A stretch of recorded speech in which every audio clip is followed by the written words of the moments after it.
salut à tous. Donc on se retrouve ce soir pour parler de iPhoto. Vous vous en êtes sûrement rendu compte. Donc on va aborder différents points. Donc comment utiliser iPhoto. Moi je vous montrerai pas diaporama, tout ça c'est un basique, c'est intuitif. Donc là je vais plus vous parler quand même de l'utilisation du contraste et des outils iPhoto.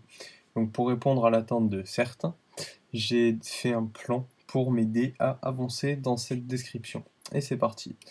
Donc, ce sont des images que j'ai tirées d'internet, hein, c'est pas les miennes, je tiens à préciser. Donc, pour, euh, je vais y arriver, pour corriger vos photos. Donc déjà, vous allez dans Édition.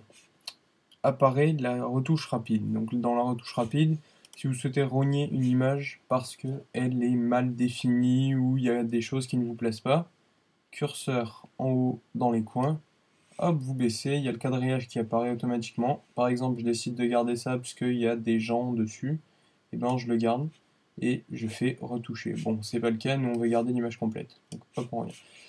Ça marche également ici, voilà. Ça marche dans tous les sens, vous voyez, à l'horizontale, à la verticale et dans la diagonale. C'est vraiment super. Ok. Donc, wow.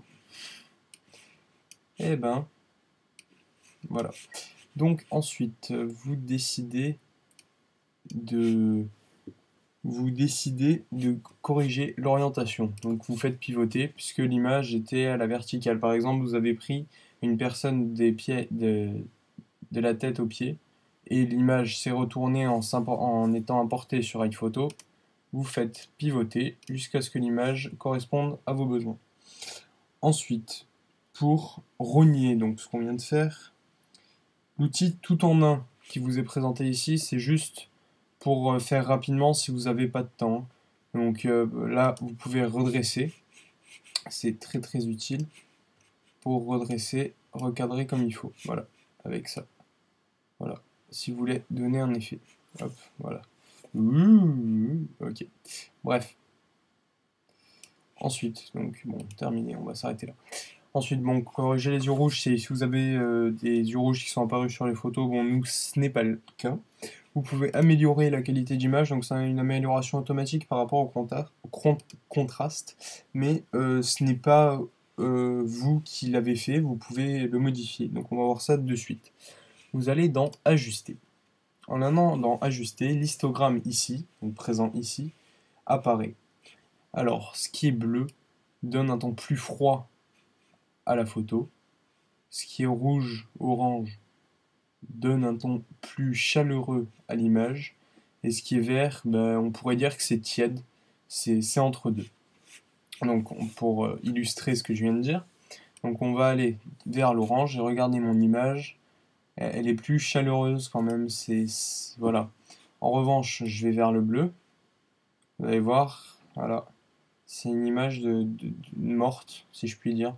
Donc bon, je vais rester dans les tons chaleureux puisque j'aime bien. Pour les portraits, vous pouvez améliorer le grain de peau, donc avec les tons clairs, tons foncés, hein, mais ça marche. Voilà, vous voyez, il n'y a pas forcément de grands changements sur l'image. Alors, en revanche, vous voyez donc exposition, contraste et saturation ici. Voilà, ici. Donc, dans l'exposition, c'est l'exposition par rapport à la lumière. Donc, je décide de l'augmenter. Waouh, super lumineux. Donc, je baisse, trop sombre. Il faut trouver le juste milieu qui vous correspond. Dans le contraste, c'est pour régler l'ombre. Voilà, donc ça me paraît correct. La saturation, alors la saturation, c'est par rapport à l'intensité de la couleur. Donc là, on va vers des tons gris, voilà, limite, vous faites une photo en noir et blanc, c'est la même chose. Là, on s'achemine vers des tons trop clairs. Donc nous, on va se rester à peu près dans ces tons-là, voilà. Hein. Pas de souci. La netteté, alors, la netteté, c'est particulier, puisqu'il faut savoir bien régler, voilà. Par exemple, là, c'est trop. Là, c'est pas assez. Là, si je vais trop loin, après, ça fait une image qui dure, c'est pas beau. Faut trouver le juste milieu. Par exemple, 20 pour moi, ça correspondrait à cette image. Pour moi, hein. Après, vous me direz dans les commentaires ce que vous en pensez. Alors après, on revient sur notre histogramme. Donc après, en fait, c'est une façon de régler plus rapidement l'exposition, le contraste et la saturation, mais moins nettement et avec moins de précision. Donc, après avoir fait ça, donc, vous allez dans Effets. En allant dans Effets, donc, vous avez ces effets particuliers, donc plus chaud, plus froid, mais c'est une façon simpliste d'utiliser la température et la teinte. C'est bon, attention, iPhoto est très intuitif, mais je trouve que c'est plus ou moins réducteur d'utiliser ça alors que vous avez un outil super qui est donc ajusté.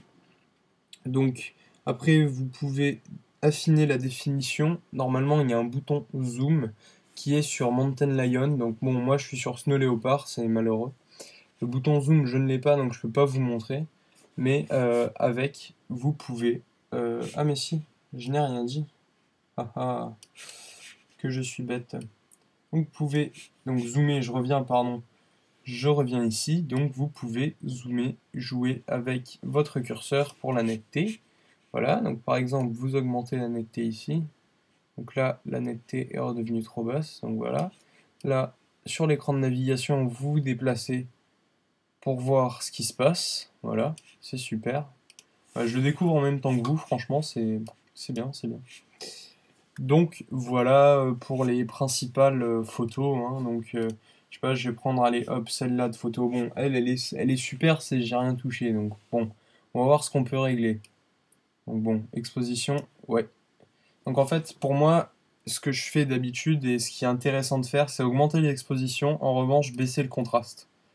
En baissant le contraste, vous donnez plus de relief à votre image. Ah bon, en revanche, la saturation, il faut l'augmenter un petit peu. Vous voyez, directement, l'image ressort plus nette. Donc après, on va continuer avec la netteté. Bon, là, par contre, c'est trop... Quoique, regardez. Donc maintenant que je sais utiliser mon outil... Oui, donc non, c'est bon, c'est parfait. La température, on va... Donc je vais réduire un peu. La température, on va augmenter un peu. Voilà, c'est plus chaleureux, c'est plus sympa. Bon, après, on va aller sur Apple, hein, qui est quand même le fournisseur,